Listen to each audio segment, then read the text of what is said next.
bienvenue sur cette chaîne. Alors aujourd'hui c'est un jour un petit peu spécial. Il se trouve que j'ai 40 ans et que vous êtes 40 abonnés pile poil sur la chaîne. Alors symboliquement j'ai trouvé ça trop mignon, j'avais vraiment envie de vous remercier. Je sais que c'est le hasard hein, bien entendu, mais ça m'a fait rire, voilà. Il faut se satisfaire des petites choses et moi en tout cas de bon matin, c'est vrai que ça m'a mise en joie, j'étais toute contente. Donc j'avais envie de vous partager ça et puis bien entendu de tous vous remercier d'être là. Voilà, ça me fait chaud au cœur, donc merci. Pour tous ceux qui viennent d'arriver, petit rappel tout simple, c'est juste pour dire que généralement j'essaye de sortir des vidéos les mardis et les vendredis. Alors c'est vrai qu'en ce moment j'ai énormément de choses qui m'occupent la semaine ou le week-end, mais c'est pas grave, j'essaye quand même de m'y tenir à un jour près. Normalement le mardi c'est les idées recettes pour la semaine d'après où je vous parle un petit peu des menus que j'ai prévus, et le vendredi c'est permis, donc le vendredi je vous propose soit des recettes, des retours de courses, des discussions, enfin bref, un petit peu tout ce qui vient par là. Donc j'espère que vous y trouverez votre bonheur. N'hésitez pas à me laisser un commentaire s'il y a des choses que vous aimeriez voir, il n'y a pas de souci, j'y prendrai en compte dans la mesure du réalisable, hein. Me dites pas que vous voulez me voir monter l'Everest, ce sera pas possible. Et puis je vous dis donc à très vite et je vous laisse avec la recette et puis à mardi. Bonne fin de journée et bon week-end. Bye, bisous. Alors pour cette recette, il va nous falloir 175 g de farine, 75 g de farine de pois chiche. Alors celle-ci, je l'ai trouvée à Carrefour. L'intérêt en fait de la farine de pois chiche, c'est qu'elle est riche en protéines, qu'il y a de la vitamine A, du calcium, du magnésium, du fer, des choses qu'on ne trouve pas forcément dans cette quantité-là dans la farine normale. Donc c'est intéressant d'en mettre. Donc 75 g, je ne sais plus si je l'ai dit avec tout ça.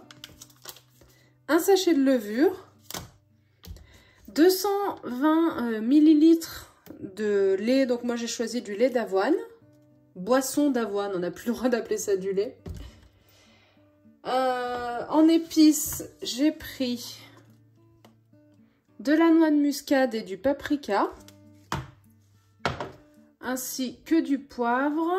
Bon, c'est toujours mon éternel poivre de cassis, n'est-ce pas? Je vais mettre un demi-oignon. Et donc le plat principal, l'ingrédient principal en fait, c'est ce tofu à l'ail des ours et à la noisette que j'avais acheté en date courte. Et c'est pas que je suis influençable, pas du tout. C'est qu'en fait, je me suis laissée tenter par la présentation qu'ils ont faite sur le côté de l'emballage, disant qu'on peut faire ce tofu dans un cake salé avec des tomates cerises et des herbes de Provence. D'ailleurs, j'ai oublié les herbes. Bon, je rajouterai donc des herbes de Provence.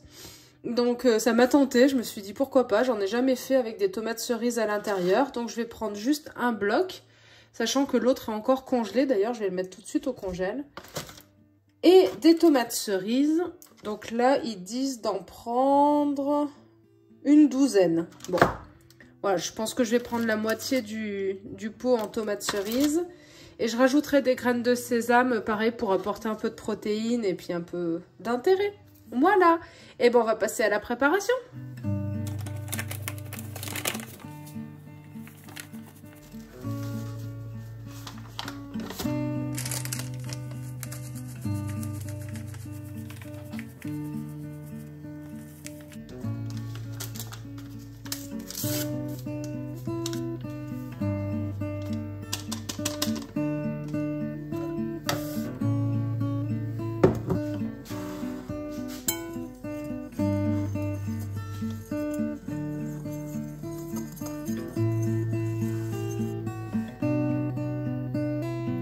C'est vraiment pour vous que je mesure.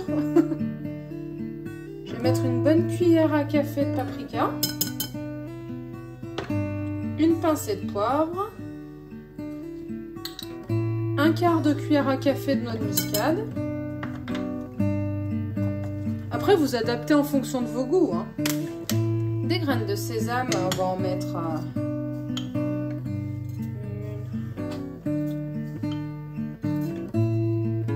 4 cuillères à café. Et les herbes de Provence, une cuillère à café. Hop là. J'ai l'impression de faire une potion magique.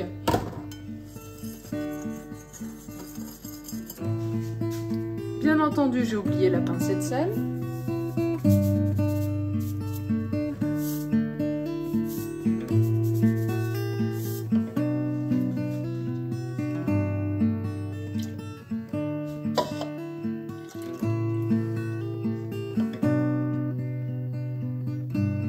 Donc là, je vais rajouter, je crois que je ne vous l'ai pas dit, 75 ml d'huile.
Alors finalement, j'ai décidé de rajouter un petit peu de levure maltée.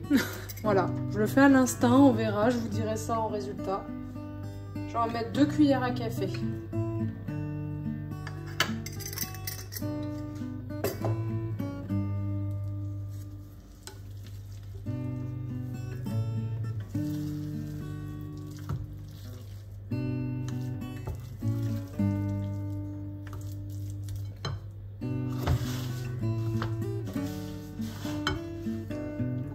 Alors vous devez peut-être l'entendre, j'ai fait préchauffer mon four à 180 degrés et puis on va cuire donc le cake pendant 45 minutes.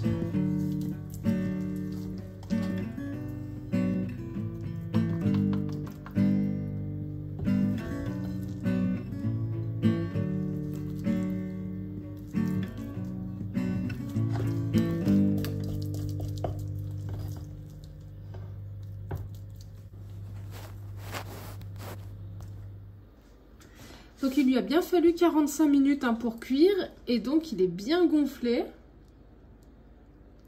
Je suis trop contente, je vais laisser refroidir et puis j'en couperai une tranche plus tard pour demain.